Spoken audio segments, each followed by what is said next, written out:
முதல் டெஸ்ட் போட்டி India Australia அணிகளுக்கு இடையான முதல் டெஸ்ட் போட்டி சென்னையில் நடைபெற்றுக் கொண்டிருக்கிறது. இதில் முதலில் ஆடிய ஆஸ்திரேலிய அணி 380 ரன்கள் எடுத்து ஆல் அவுட் ஆனது. பின்னர் விளையாடிய இந்திய அணி சிறப்பாக ஆடி அனைத்து விக்கெட்டுகளையும் இழந்து 572 ரன்கள் எடுத்து வலுவான நிலையில் உள்ளது. இதனைத் தொடர்ந்து தற்போது ஆஸ்திரேலிய அணி விளையாடி வருகிறது. இந்த போட்டியின் நிலவரம் குறித்தும் இந்திய அணி கேப்டன் டோனி நிகழ்த்திய சாதனைகள் குறித்தும் விரிவான தகவல்களை தருகிறார் எமது செய்தியாளர் அகிலன். வணக்கம் அகிலன். வணக்கம் கார்கே. தற்போது நடைபெற்றுக் கொண்டிருக்கக்கூடிய முதல் டெஸ்டில் இரு அணியினுடைய நிலவரம் குறித்து விரிவாக சொல்லுங்கள் அகிலன். கண்டிப்பா வெள்ளிக்கிழமை சென்னை சேப்பாக்கம் மைதானத்தில் தொடங்கிய இந்த போட்டி இந்தியா ஆஸ்திரேலியா அணி முதல் டெஸ்ட் போட்டி நடைபெற்றது.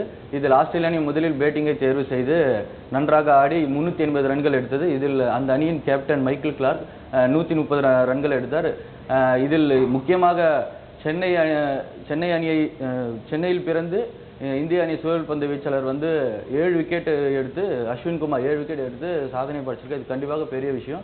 அது இல்லாமல் அதுக்கப்புறம் பின்னர் ஆடிய இந்திய அணி முதல்ல அதிர்ச்சியாக இருந்தால் கூட பின்னாடி வந்த வீரர்கள் விராட் கோலி, சச்சின் டெண்டுல்கர், டோனி அவங்களாம் நல்லா ஆடி கண்டிப்பாக நல்ல ஸ்கோர், அதாவது 572 ரன்கள் எடுத்து 192 ரன் முன்னிலை பெற்றிருக்கும். இது கண்டிப்பான நல்ல ஸ்கோர். இது தொடர்ந்து இப்போ ஆஸ்திரேலியா அணி தொடர்ந்து நடைபெற்று ஆடி வராங்க கார்கே.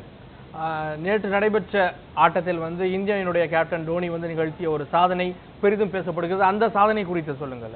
கண்டிப்பா நேற்று சண்டேன்னு சொல்ல முடியாது, டோனி டேன்னு சொல்லலாம். அந்த அளவுக்கு நேற்று டோனி பல சாதனை புரிஞ்சிருக்காரு.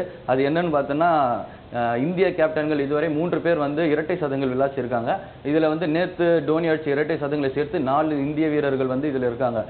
அதுல 224 ரன்கள் எடுத்து டோனி முதலிடத்திலும், சச்சின் 217 ரன்கள் நியூசிலாந்துக்கு எதிராக ஆடிய போட்டியில் சச்சின் டெண்டுல்கர் 217 ரன்கள் எடுத்து 2ஆம் இடத்திலும், கவாஸ்கர் மற்றும் பட்டோடி தொடர்ந்து 3-4வது நிலையில் இருக்கிறாங்க.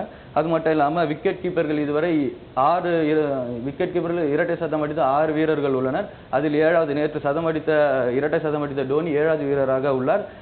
இதில் 224 ரன்கள் எடுத்து அவுட்டான நிலையில் 3ஆவது இடத்தை பிடித்துள்ளார். இது முதலில் சங்ககாரா, அதாவது இலங்கை சேர்ந்த சங்ககாரா 232 ரன்கள் எடுத்து 2ஆம் இடத்தில் உள்ளார். முதலாவதாக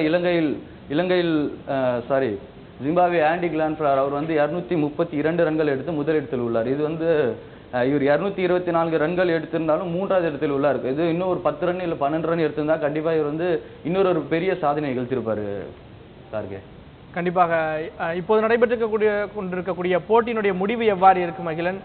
இந்திய அணி வலுவான நிலையில் இருப்பதால் வெற்றி வாய்ப்பு எப்படி இருக்கிறது கார்கே? இப்போ ஆஸ்திரேலியா அணி நல்லா ஆடிட்டு வராங்க. கொஞ்சம் பொறுமையா இருந்தாலும் இப்போ சமீபம் என்னன்னு பார்த்தா 65 ரனுக்கு 3 விக்கெட் விழுந்திருக்கு.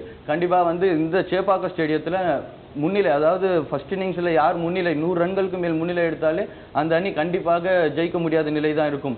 அதாவது எதிரணி கண்டிப்பா அந்த 100 ரன் முன்னிலை எடுத்து அதுக்கப்புறம் அவங்க சேஸ் பண்ற அளவுக்கு அடிக்க முடியாதனால ஆஸ்திரேலியா அணி கண்டிப்பா ரொம்ப போராடும். அது இல்லாமல் இப்போ 3 விக்கெட் இழந்துள்ள நிலையில் கண்டிப்பா இந்திய அணிக்கு அதிக வாய்ப்பு உள்ளது. இன்று மாலைக்குள் இந்திய அணி 6 அல்லது 5 விக்கெட்களை வீழ்த்தினால் நாளை பகல் ஆட்டத்திலேயே இந்திய அணி வெற்றி பெற வாய்ப்பு உள்ளது. அதனால் கண்டிப்பா நம்மளோட ஸ்பின் பவுலர்ஸ், அதாவது இந்த சேப்பாக்கம் மைதானம் ஸ்பின் அதுக்கேற்ற மாதிரி நல்ல சுழல் பந்து வீச்சாளர்களுக்கு கரெக்டா இருக்கு. அதனால சுழல் பந்து வீச்சாளர்கள் நல்லா பவுல் பண்ணாங்கன்னா கண்டிப்பா இந்திய அணி வெற்றி பெறும்.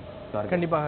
எதிர்பார்க்கப்படுகின்ற முதல் டெஸ்ட் போட்டியினுடைய முடிவுகள் என்னவாக இருக்கும் என்பது பற்றி நம்முடைய நேயர்களோடு தெளிவாக எடுத்துரைத்தீர்கள். நன்றி அகிலன். ஓகே, நன்றி.